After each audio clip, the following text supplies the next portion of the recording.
Okay, good afternoon, everybody. Thank you all for coming to what I believe is this campus's first listening session. A chance for students, faculty, staff to share their concerns, ask questions, really whatever is on your mind right now.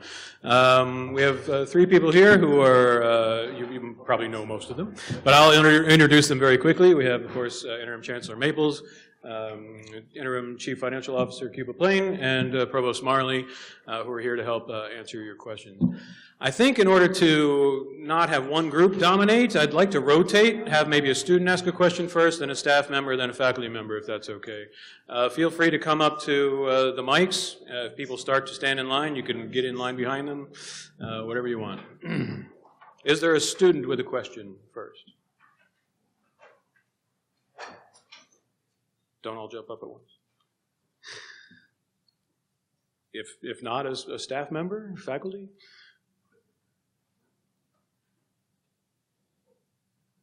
So I'm glad we all came here.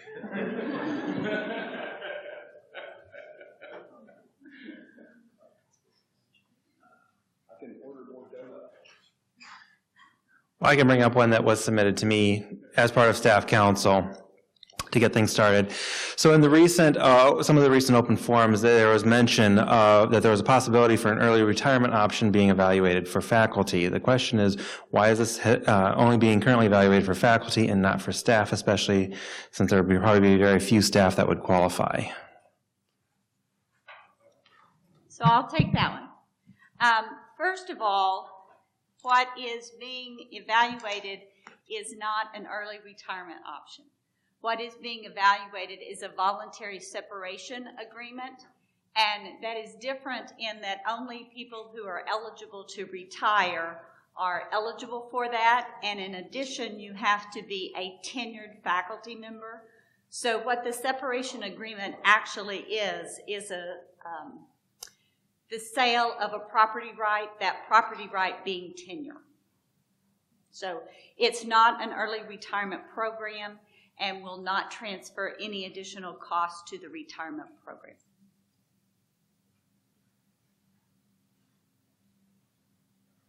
Other questions? Okay. Yes, please. And please do come up to the mics because we are streaming this and people won't hear you unless you're coming to the microphones. So. I'm Jesse Singleton. I manage printing and mail services.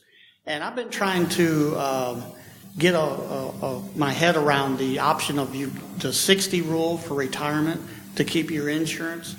I know in the past we haven't had to be a certain age to keep your insurance if you retire, but when everything changed, then you had to be 60 with so many years service to keep your insurance.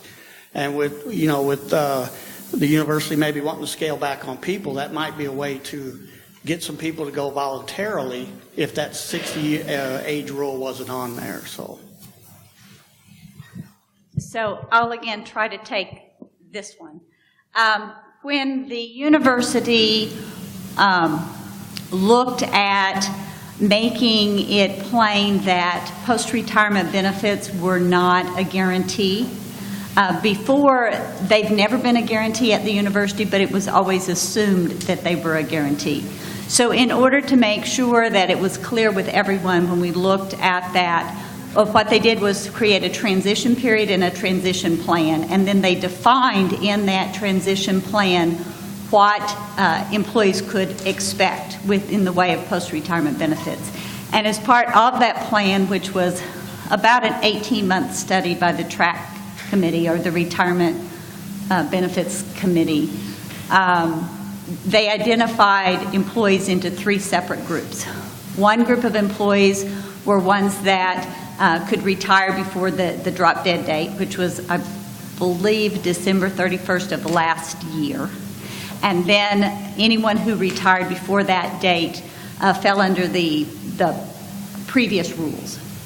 Anyone that retired from the university after that date then fell under a different set of rules.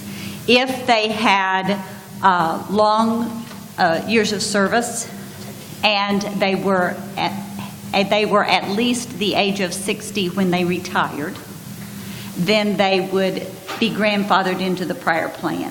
and that was an attempt to recognize the long-term service. The 60 is, I believe, a number from the federal government that deals with some of taxable treatments. If you're pre-60, then there were different rules. But the agreement was they looked at 60, and I wasn't on that committee, so I don't know all of the details about it. But anyone in that group, to be in that group, you had to have had a certain number of years of service, which I believe was 20, but I can't remember exactly. And you had to have achieved that before, December 31st. But then and if you did, then if you retired at the age of 60 or later, you were grandfathered into the old plan. And then there was the third group, if I remember, which were anybody that didn't meet those two criteria, there was some sort of a benefit. But it was the plan that was agreed upon by the committee for that transition. Now, whether they would go back and open that up, I doubt it, but I don't know. That's outside of my purview. But that is the logic behind why that was put into place. Looks like we have a student coming. Can you tell us your name and your major, please? I'm Derek Byrne. I'm an undergraduate student. I'm a junior in chemical engineering. I wanted to address briefly the topic of the possibility of a plus-minus grading system.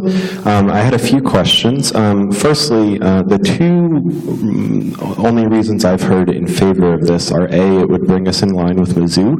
On that topic, why is that considered a good thing, especially since our school is increasing in enrollment while theirs is decreasing?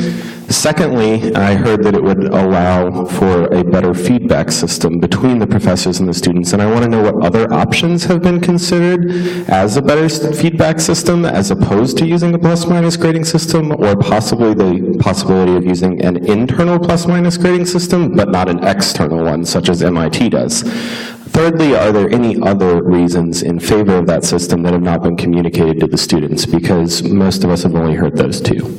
Okay. If you don't mind, I'll take this. I'm sorry, I forgot to introduce myself. I'm Michael Berney, the president of the Faculty Senate this year. And this arose because of a motion that was made to the Faculty Senate in June. So let me first sort of lay out what exactly has happened and what will be happening in the future. So a motion was made by the Academic Freedom and Standards Committee, which is a subcommittee of the Faculty Senate. In June, the Faculty Senate decided to send the motion back to the committee. There were a number of problems, one of which was the fact that Mizzou was specifically mentioned in the motion. And so that motion right now is in committee. There is no proposed motion at the time, right now, okay? And there is not going to be any discussion of this at this Thursday's Faculty Senate meeting. As part of the referral back to committee, we instructed the committee to seek the input of students. So you can expect to see more communication about this as the committee refines what exactly it's going to propose. Excuse me. So is that clear so far? Yes. Okay, good. The reason that some faculty have suggested to want to see a plus-minus system, there actually are several. First of all, it's not just Mizzou, but all three other campuses of the University of Missouri system use pluses and minuses. And one concern is that if you are taking a cross-campus class, for example, say two students, one here and one at UMSL, get an 89 on a 10-point scale, the UMSL student will get a B+, and a Missouri S&T student will get a B. And that creates an inequity in the grade points that are distributed across the system. My personal, I am in favor of it, I don't mind saying. For me, the issue is being able to distinguish more finely between student performances. One of the things that faculty members are called upon to do is to evaluate fairly and equitably all students who are in our classes. I've had more than 1,000 students since I've started teaching at Missouri S&T, and I can tell you there's a huge difference between the student who gets an 81 and the student who gets an 89. And there's no mechanism right now to be able to distinguish grade-wise between those two students. The 89 student usually is far closer to the student who gets a 91 in my judgment. With a plus-minus system, that would bring those grade points a lot closer together, the 89 and the 91 student, okay? Now, different professors have different grading scales and different grading systems. Some of us use a 10-point scale, others use a curve. That, I should also say, is entirely up to the discretion of the instructor. There's not going to plus minus, not going to plus minus will not change what a professor or how a professor decides to grade his or her class, okay? Another reason I like it is with the point values so easily accessible on Canvas. I find with a lot of students, they get towards the end of the semester, they do the calculations and find out they need, all they need is a 30 on the final exam to get an A, or they're mathematically impossible to bump up to an A or something like that, and so they don't study for the final exam. So there's a disincentive, I feel, right now in getting students to study for that last stretch of the semester to get those grades up, okay?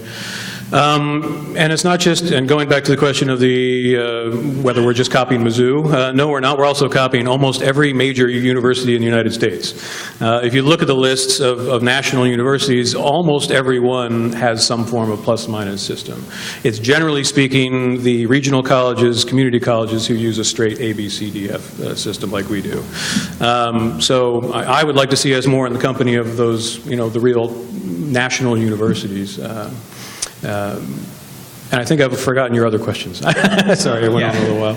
I think the main one that wasn't covered was the possibility of having an internal plus-minus system that would provide student feedback and let us know how we're doing without affecting GPA averages, which are going to be viewed externally by employers that aren't going to be looking at the nuances of plus-minus. And to speak of a national university, that is the way that MIT does it, which is where we got that idea from. Okay. I do not know, frankly, if the committee has considered that. I would suggest that when the committee seeks student feedback, you raise that as a possibility. Okay? And what would be the best way to provide student feedback to that committee? Wait until the committee has a motion that they're ready to discuss with the students. I mean, that's the problem right now is there is nothing on the table. Everything is being debated and developed in the committee. And so there's nothing really to debate about at the present moment. The committee has been charged, like I said, to seek student feedback, and so when they do that, that's the time for students to provide feedback on the motion that they make. Sarah, do you have a question? I just want to suggest that you remain in touch with STUCO and CGS, because when the committee does seek feedback, it will be through those two entities. Okay. I want to make sure that the students are aware that those are communication mechanisms. Or contact them directly, but definitely STUCO and CGS should be removed. So for those of you who didn't hear on the stream or anything, the answer, or one suggestion was for the students to keep in touch with Student Council and the Council of Graduate Students if they have concerns, because those are the chief liaisons between the students and the Faculty Senate. They both have representatives who come to the Faculty Senate meetings and present there. Other questions?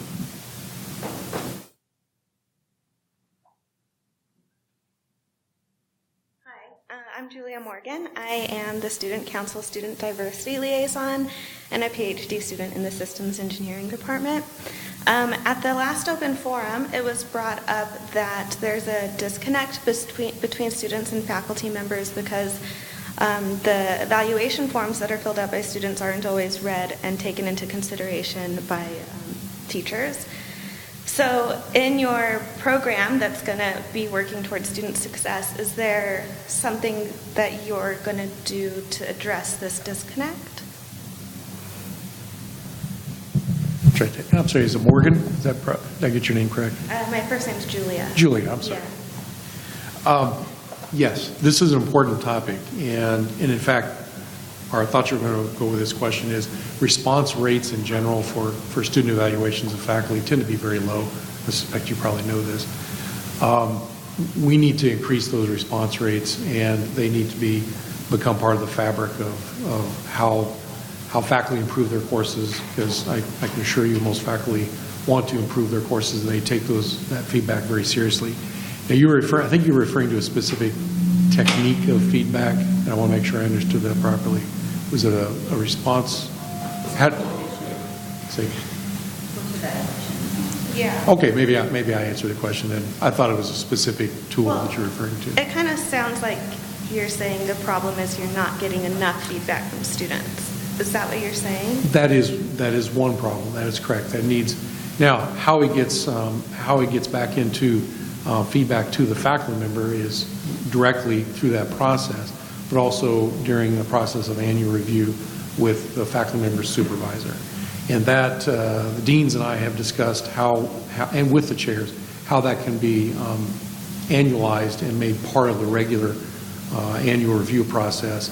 It's been a little bit not as uniformly practiced as I would like to see. The fundamental aspect of your question is, your observation is correct. I think sometimes this feedback doesn't get regular attention as it should, and it starts with the response rate and moves all the way through the faculty member's evaluation process. So is this being taken into consideration with the student success program that was announced? Yes. Okay, thank you.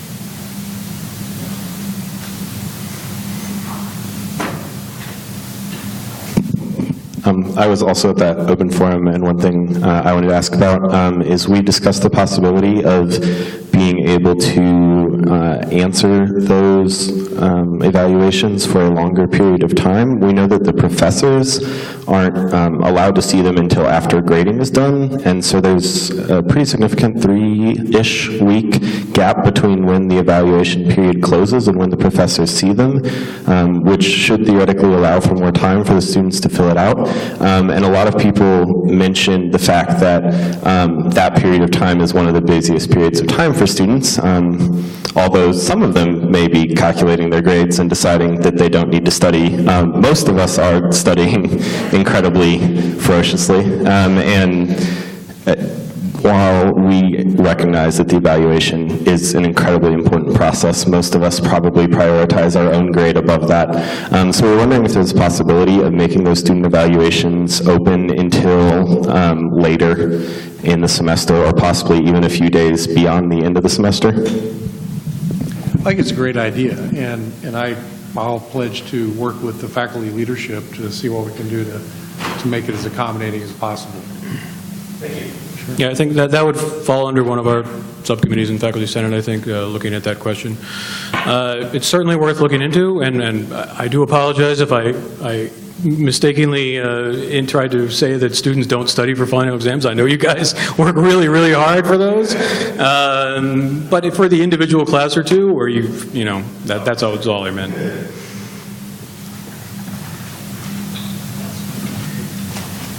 I think one of the reasons for cutting it off before final exams is to prevent students who are, get freaked out and don't think they did very well in the final exam for punishing the professor. But that's, we can talk about that. Any other questions? Okay, I'll ask one, I guess. So one of the parts of the strategic plan, I think, is to improve 6-year graduation rates. Could you all address what the administration is planning to do to help do that?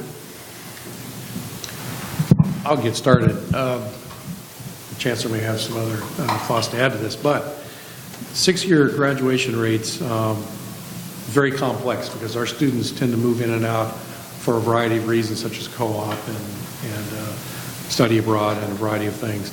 And I might mention that our president has put a lot of attention on 4-year graduation rates. And that's where we tend to fall even further behind our peers. And that's a number. I will tell you that professionally I've always looked at 6-year graduation rates because it's kind of the standard coin in the realm to compare against other institutions. The 4-year graduation rate is a very viable number to look at. And we're in the 20 percentile of our students graduate within 4 years, partially because of some of the reasons I just mentioned. But I think there's also concerns about, as you look at all of the individual differences for why students take longer than 4 years to graduate, there are curricular issues such as time to completion that is may be enhanced. It's probably not the best word to use. Prolonged because of reasons such as they get out of cycle with a co-op and they have to come back and wait a year to pick up a course.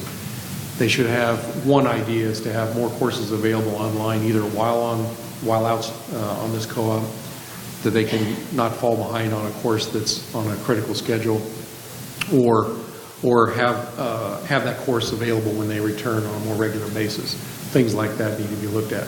Over time, sometimes these things fall out because of budget reductions or a variety of circumstances within the department. So we can put some resources towards that to make sure those courses are available to improve. Also, I think the advising role comes into place. We have a number of students that don't matriculate into a degree program as rapidly as we'd all like. They may have their desire to get into one degree program, for example. Perhaps their GPA is not quite where it needs to be, and they may cycle for a bit to get that GPA up to a standard, and then jump into the program. While that may be, and I'll just say for the moment, that's probably good for them. I'm glad they get into the program. It does, it does prolong the student's time to graduate. So the advising along the route there is to make sure that student is wanting to stay in that program. Sometimes we find that student really may have other aspirations, and the degree program they're seeking it may not be the best path for them in the end. And so getting off that merry-go-round a bit, if you pardon the expression, earlier than we have been, we should see some improvements in that regard. And you see the new programs are being put in place now, the first-year experience programs. Those are really intense. We've put there's a number of new staff involved, a number of faculty that are currently involved, and I think they're doing a phenomenal job. It's early, but I think they're doing a phenomenal job of working that front-end part of the problem. I just wanted to say on that point that when we get students that come in through the freshman engineering program, and they're there maybe a semester, and they say, this is not going to work, and then they try to get into, say, CASB, and they're being told, sorry, we're not going to, either your GPA is too low, or now, so then they get stuck in that cycle that you're talking about, because... Can you tell us who you are? I think I'm sorry. I'm Janelle Hemingway. I'm with the freshman engineering program. Currently going to be, whatever it is, first year, fundamentals, we don't know. But that cycle happens also. So then you get kids that get stuck with freshman engineering with no aspirations to do engineering as they thought when they got there, but then they're still not being accepted into other programs either. So I'm not sure what we need to do to help with that either. I'll be glad to talk to you about what those concerns are. I know historically what I've understood, that students who sometimes cycle around and may ultimately transfer out of the institution when there is a degree program that they weren't simply aware of on this campus. So that's been something that our advisors are working hard to make sure students are aware of those options. If there's another constraint to them getting into a different degree program outside of their initial interest, then we'll work to see what those are. And I see Dean Roberts in the audience. I know he will be working hard to do that as well. And I'll add a couple of things to that.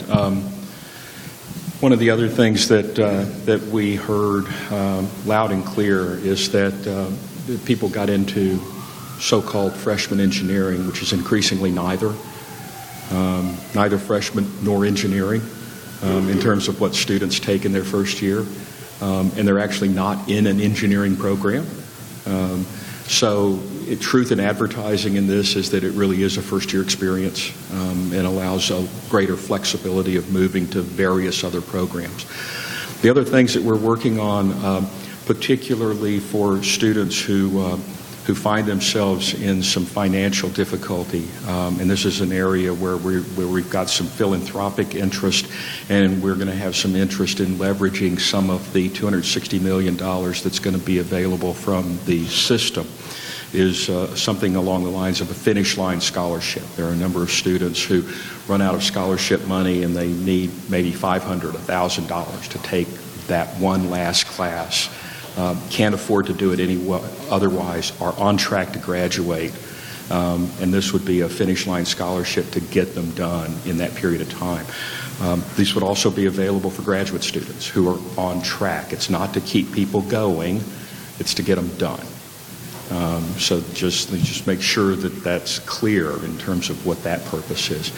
The other thing is that there are some students, not all students, but there are some students, and I would tell you an increasing number in this particular day and age, that find themselves with just general financial challenges. Pell-eligible, economically challenged students and the near Pell-eligible crowd often find themselves working 2, 3, 4 jobs. I will tell you now that the crowd who's working their way through college now work more jobs and harder than we did, because the delta difference between what they can earn and what they're having to pay is so much greater than when I went to school. So one of the things that we are looking at is trying to encourage people to take more of a full load, and we're going to basically roll out a program where if you pay for 14 credit hours, we will give you 15 and 16 free. That represents a 12.5% discount in tuition on a 16 credit hour load. Now, I will tell you, this is one of these areas where the federal definition of full-time does not help our students at all, because the federal definition of full-time is 12 credit hours. You're already on a 5-year plan if you have no co-ops or internships. So really trying to encourage people to take more of a full load is one of the ways that we're also going to try to address that graduation rate. Great. We have a question coming up over here. Can you tell us your name? And my name is Barry Preston. I'm a master's student in computer science. I have a question or comment / concern about making the 4-year graduation rate easier. Is that I've already been hearing from some students that they've been feeling a lot of pressure from their advisors to take more classes than they're comfortable with. And I just hope that's taken into consideration, that if a student wants to take 5 years at just 12 credit hours, that they don't feel that pressure from their advisors. Barry, is that correct? Yeah. Absolutely. And I remember a conversation I had specifically with last year's student body president, who said many students come here want to graduate in 4 years, and they respect all of the experiential learning programs, and they did their part, but it wasn't a major part of their life. Their goal, they had their end goal very well set, and they want to get there. And so we want to do everything we can to help that student achieve that goal. And so some of the comments you may be hearing from faculty is to allow those students to make sure you understand what you need to do to be moving forward. There are a variety of other reasons why students take longer than 4 years. And I didn't get to some of my answer in a previous question. I respect that, and I think our chancellor, our leadership team respects that. We're going to do what we can to reduce the barriers for preventing you from graduating sooner. Maybe the best way to kind of capture what we're trying to do. There are students who are, for a variety of reasons, are going to be required to stay in 5 or 6 years perhaps, because of commitments they may be involved with, activities they're involved with, and that's what they want to do. My definition of student success is just that you've accomplished what you wanted to do when you do it. And the number will be what it is. We think the graduation rate in 6 years can improve, okay? But I don't think it's not going to be 100%, okay? And there's an asymptote somewhere there. And we look at our peers to get an idea of what's possible, all right? But ultimately, student success is success for the student, first and foremost. So try not, I remind our faculty too, try not to let that language trip us up, that we still got to do the right thing for you and what you're trying to do. But I want to respect, if you want to get out of here in 4 years, let's get that happening too. come on up.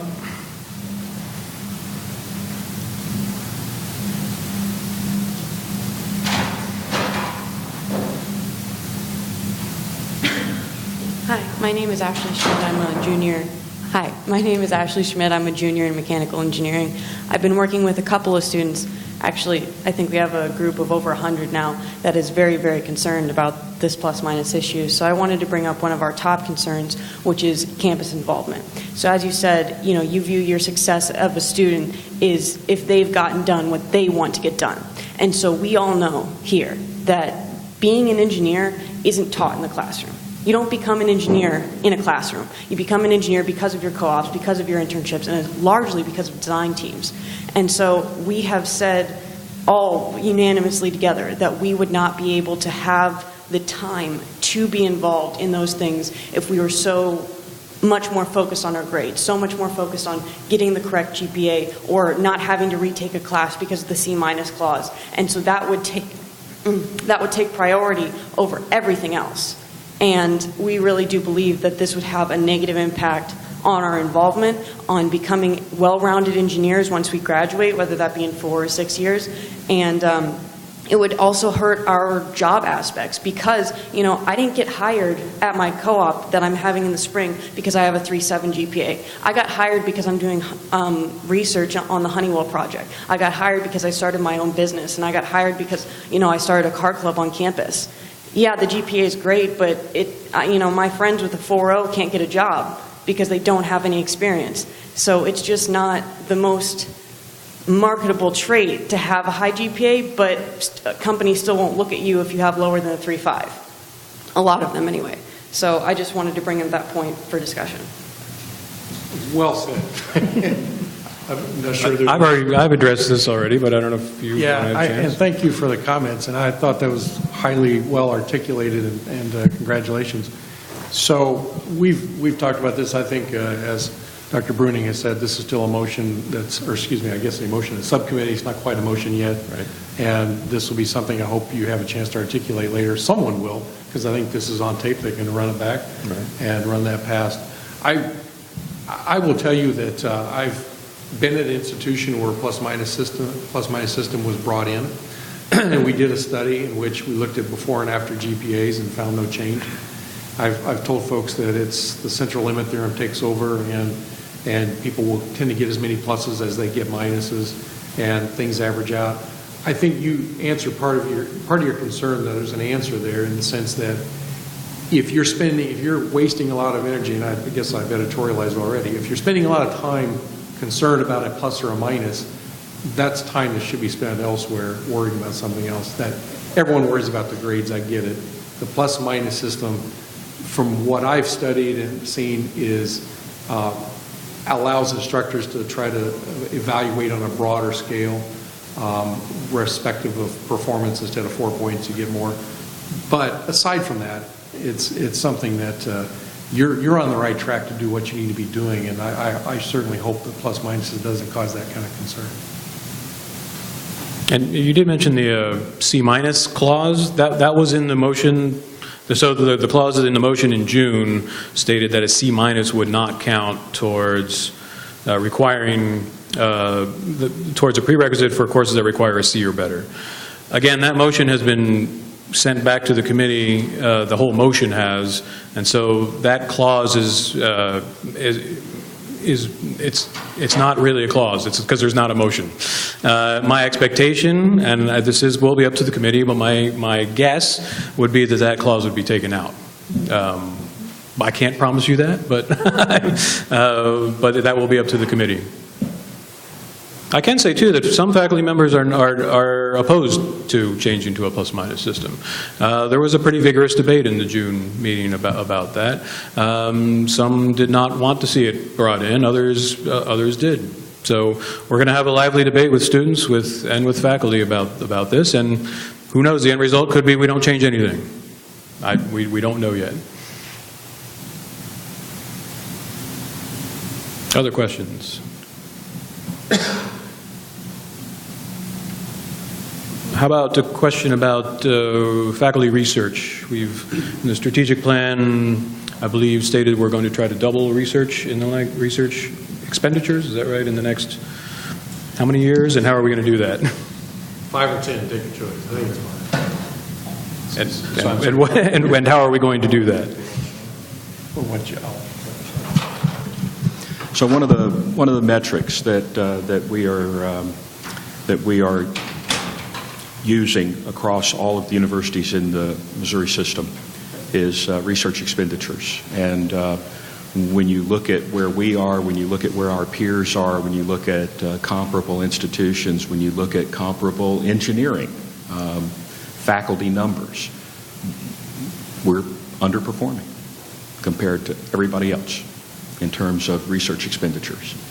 There are a variety of reasons for that potentially, and so one of the, we're going to be looking at all kinds of different ways to try to work on that, including being able to have additional research people coming in, some NTT research. I have suggested having postdocs be able to do PIs on grants. And a lot of times when postdocs start doing that kind of thing, they sometimes discover that they want to do a purely research track. And they've never thought about doing that. They like it, they're good at it, and we end up with a non-tenure track research person when it's all said and done. We're going to be looking at the workload distribution with faculty and really try to make sure that the faculty that have the ability, want to do the research, have the time that they need to do that, because in most places where I have built research, and I have built research in places, the faculty who were the best performers at that always told me they wanted time and they wanted the ability to build something. And we're going to take a look at how to do that. The other thing, frankly, is we've got to really start encouraging more collaborative, larger scale kinds of proposals.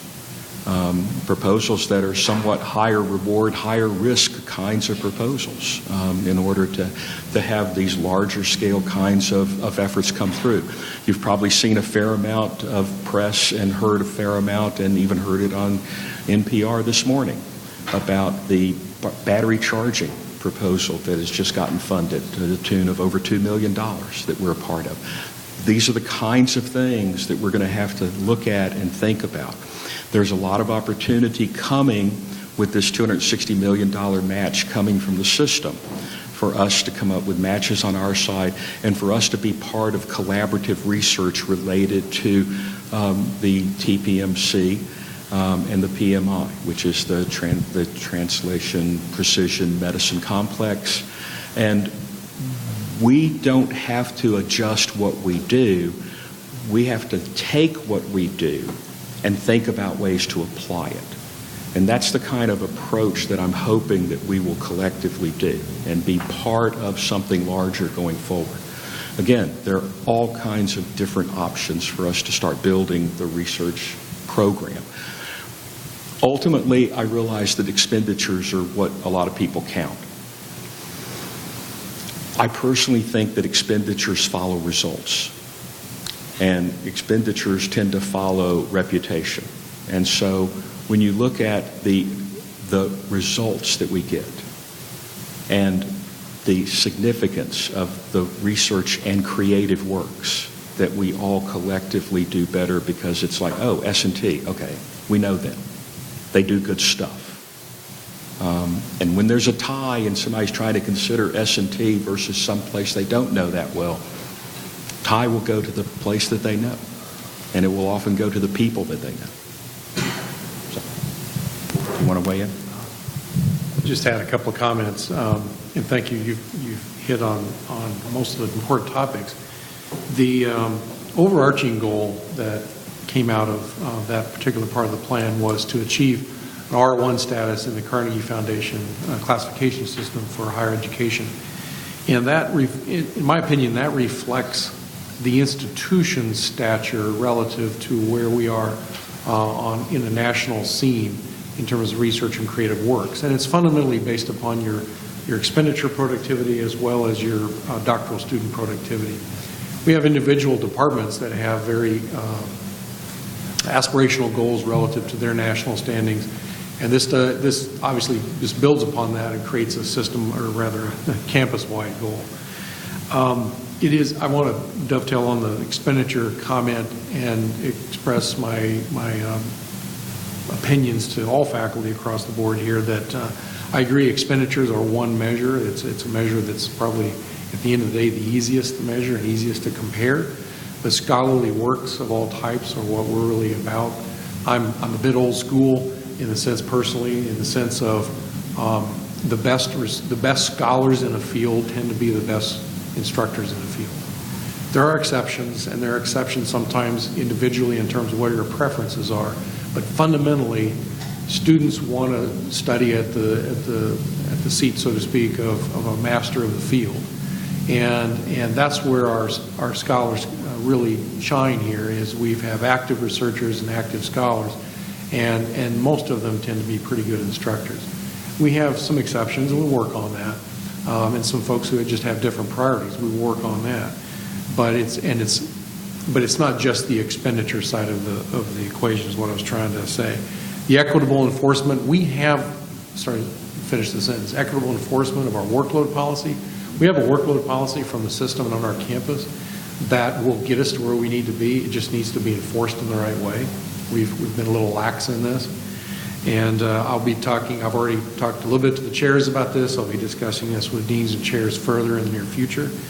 And I agree with Chancellor Maples. The earmark of a campus that really is emerging on a national scale is when you see these broad platforms of scholarship and research that cut across not only platforms on the campus, but may build across institutions and multiple institution kinds of grants. And we have too little of that. I felt that when I arrived here in 2014. I was a little surprised we didn't have more, really any major of the ERC centers, for example, or similar kinds of multi-campus platforms. That really says a lot about where this campus is in terms of where it can be. And we have a lot of folks who want to join us in this effort. Certainly the president has, there's a goal there with the T's, I always get the acronyms. The Precision Medicine Institute is one example of such a platform. It's getting a lot of attention right now, but there are other platforms we can join. Oh, we got a question in the back. So this was submitted from Zoom. There is a question: is there still plans to create an arrival district and welcome center as lined out in the campus master plan? And if so, is there a timeline?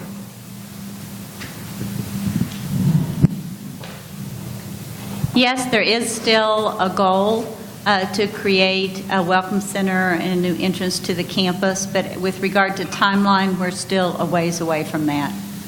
It's still in the distance.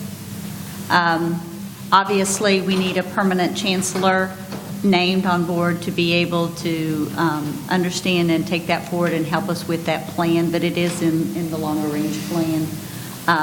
It's also in the plans, with the city as they're looking at longer range plans with the TDD and economic development.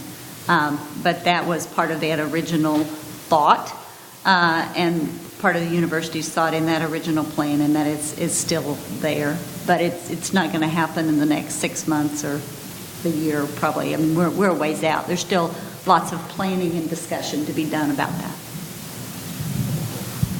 Is that another question? There was also one about where would the June debate be found? I believe this is in relation to a previous question. On plus-minus grading, right? Yes.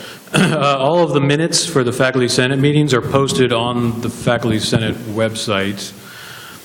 I don't know the address offhand, but I'm sure if you, it's on the Provost site at our website. It's fairly easy to find. And the agendas are posted there, too, ahead of time. And so if you don't see academic freedom and standards on the agenda, then you're not going to see a plus-minus grading debate. Okay?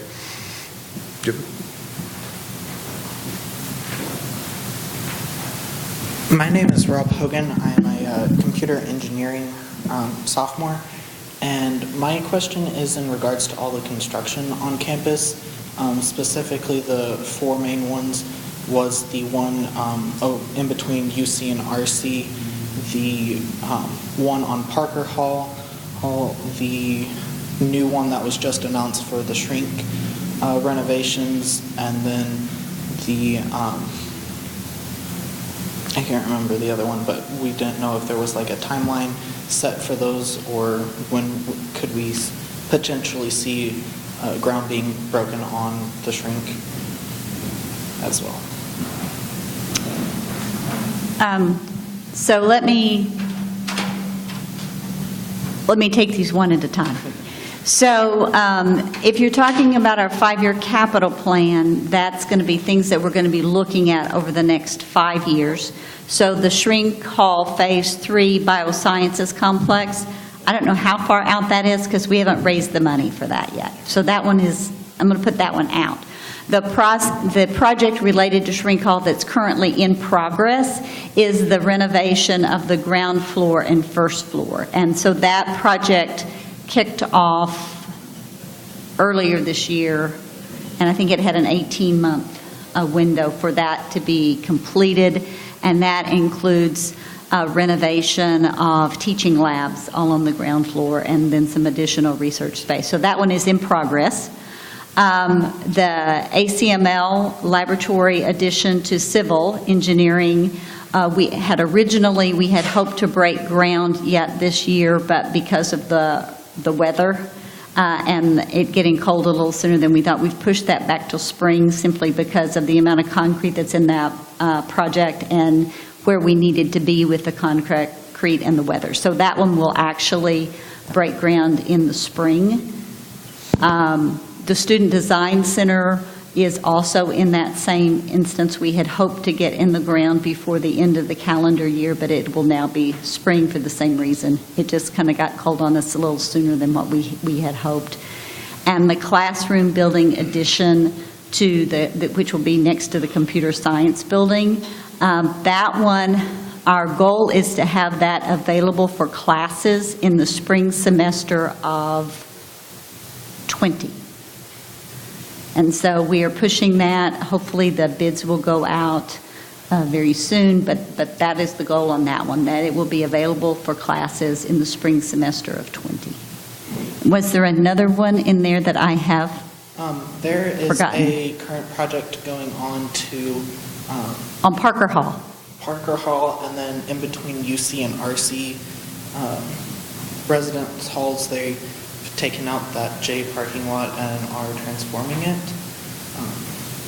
So I can speak to the Parker Hall is supposed to be done, I was hoping by the end of this year, but I'm not. Do we have anybody from facilities? I know Fred and Ted were going to come, but they had something else. But they're wrapping that one up.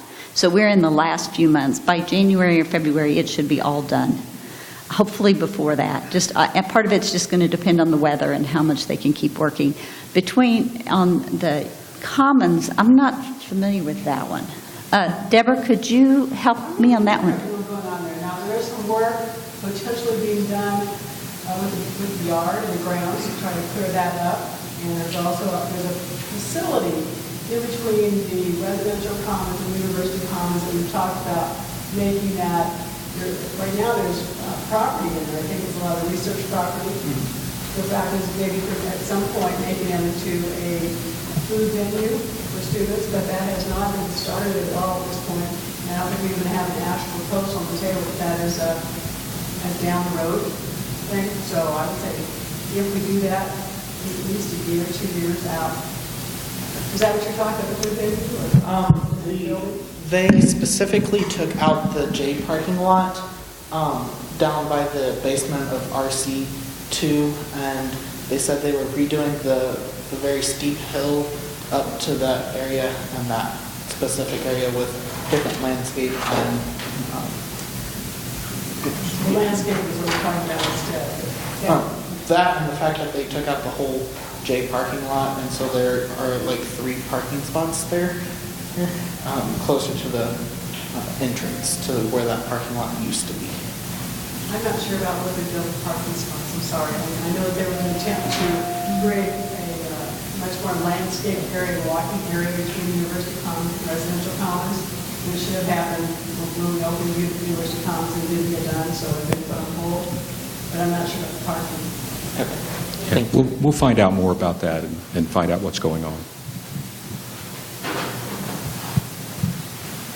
With regards to the plus-minus system, I know most of the debate is revolving around what it will look like, but I was just wondering if you guys would consider addressing what it's currently looking like and the way that it's impacting students.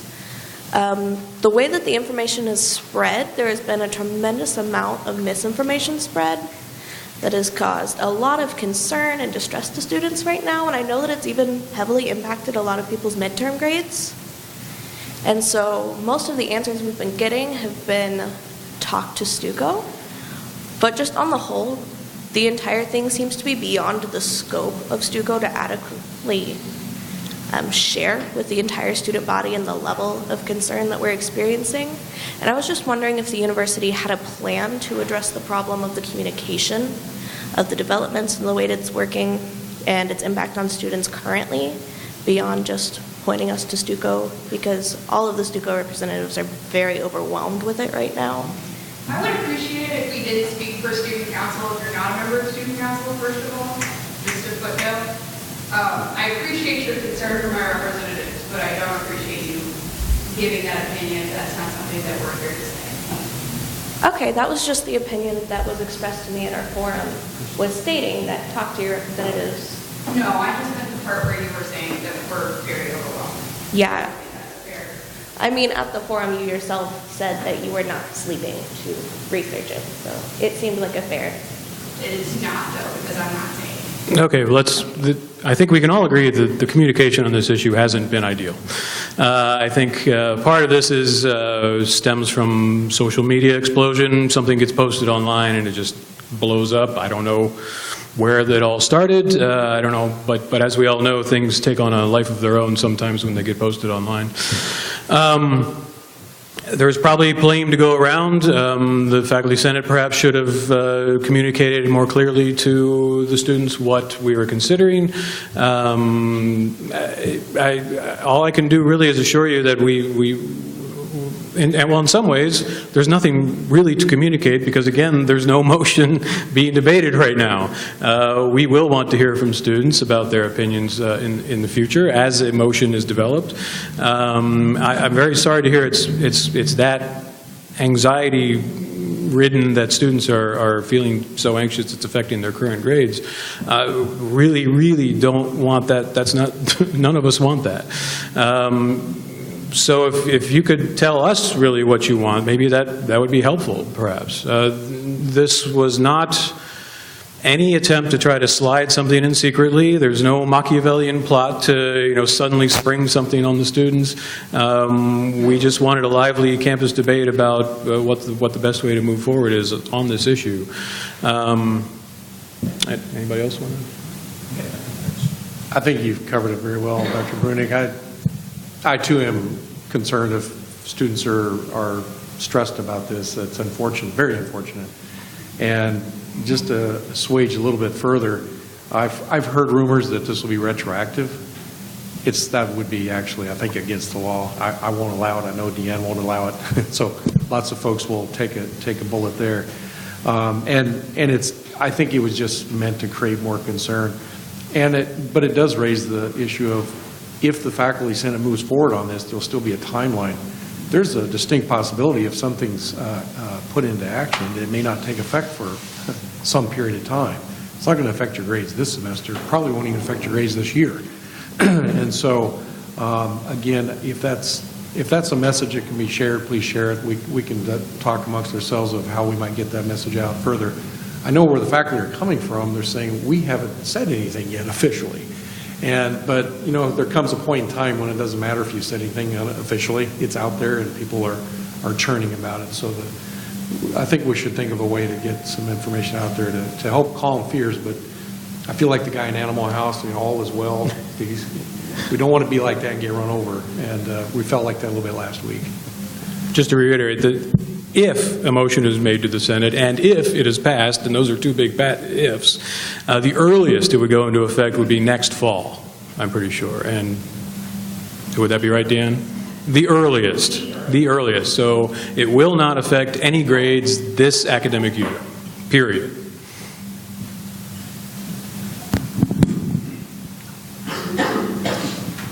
I'm Tom Van Dorn, a retired professor in electrical engineering. This question is on a totally different note. I know it's difficult to predict the future, but I kind of believe that in the next decade, higher education is going to change rather dramatically, and there may be a lot of new forms of competition. I mean, maybe people will get their degree from Google or who knows where. But what are we thinking about? What are we looking for in the future? 10 years from now, how will Missouri S&T be significantly different from the way it is today?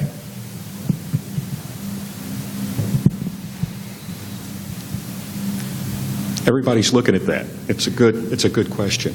One of the things that we have looked at for the out years coming is a flattening of high school graduation numbers coming out, a change in the demographics of those high school graduates coming out. The growing crowd who want higher education and need higher education is going to be a crowd that's already either got higher education or chose to bypass that in order to go to work in particular industries and companies. They will want to come back for certificates and accreditations that will allow them to move up in a company to show that they have mastered certain areas and do certain things. What we are going to do moving forward is take advantage of our very, very enviable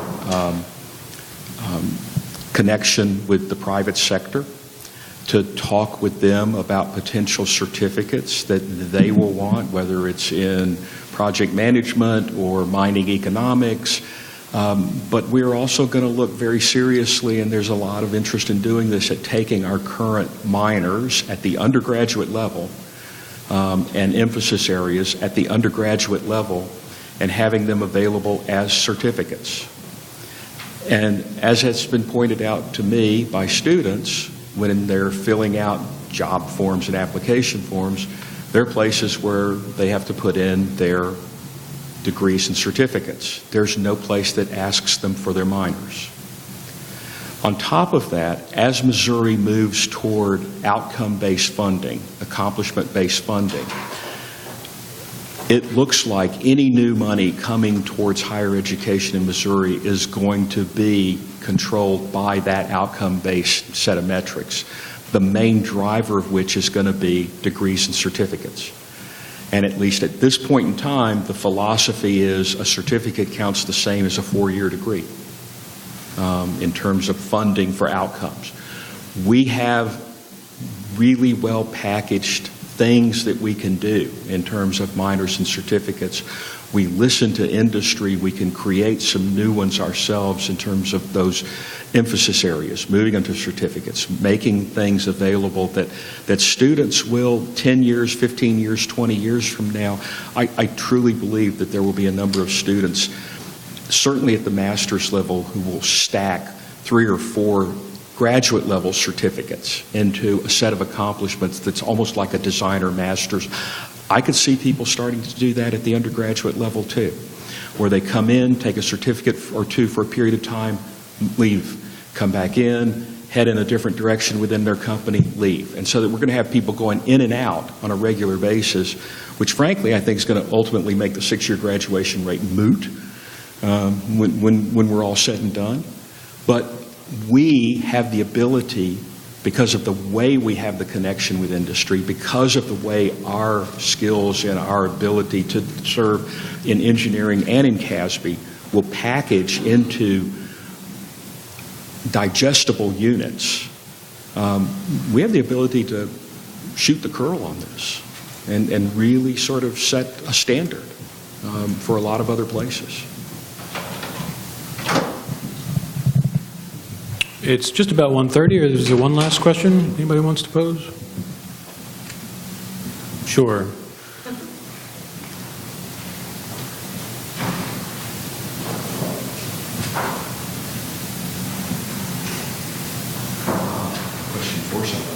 Yes.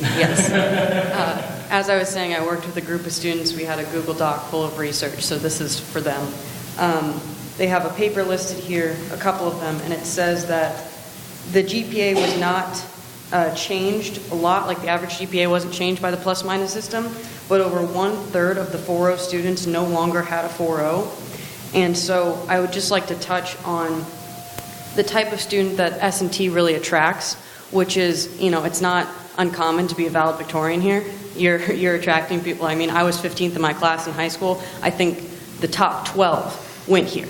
So this is the type of student that we attract, and a lot of people are overachievers. They put their mental and physical health on the line to get their grades, and it's really unhealthy, but it's what we do because our grades are the most important thing to us. And I think that taking away that ability of a 4.0 or taking away the amount of students that get a 4.0 could hurt the way that this university is perceived by the student body. I know that with, like she said, the lack of communication and the way that, you know, this was brought up and seen caused a lot of harm in the way that the student body saw the administration. So I know that was not the intention, but I just think it's a good talking point. And that's a good point. And, you know, one of the items that has been talked about is not dealing with the upper end, so that 4.0 stays 4.0, so that there's not that's potentially not the A+ and other. And the administration has nothing to do with this. Not us. I got 30 seconds. Sure. I want to thank you for bringing that up. And it sounds like you were looking up a study that's been done previously. I didn't catch that, but on my former campus, that was also something. I didn't mean to overlook that. What she's referring to, the fact that one group of students that you could say might be less happy about something like this in the end were students who had a 4.0 GPA. There is a group of those that along the line of 4 years or 5, 6 years, however long you're here, have some possibility of getting an A- along the way, and as opposed to just A's. And that's true. And that's, I suspect you said a third of that group that you studied. And that's, I can't remember the size of the group that I saw, but we'll say it was a third. It's true. In truth and honesty, that is a consideration. How the faculty want to emphasize _faculty, want to consider this going forward. We're happy to help kind of illustrate some of that data, but it's really, at this stage, I would implore students to also recall it and remember that the faculty are examining this as something that they see as positive. If ultimately it's not seen as positive, I'm sure they will pull it back or modify it accordingly. And so, but let them do that work, I guess I would say first and foremost. Give them feedback. Yeah, this is a faculty issue. Don't bother them. Don't bother President Choi. Bother me. I'm probably going to regret saying that. Don't write to the president. We're not waiting in. That's right. All right. Well, thank you all for coming, and let's thank our guests here for being here to answer our questions.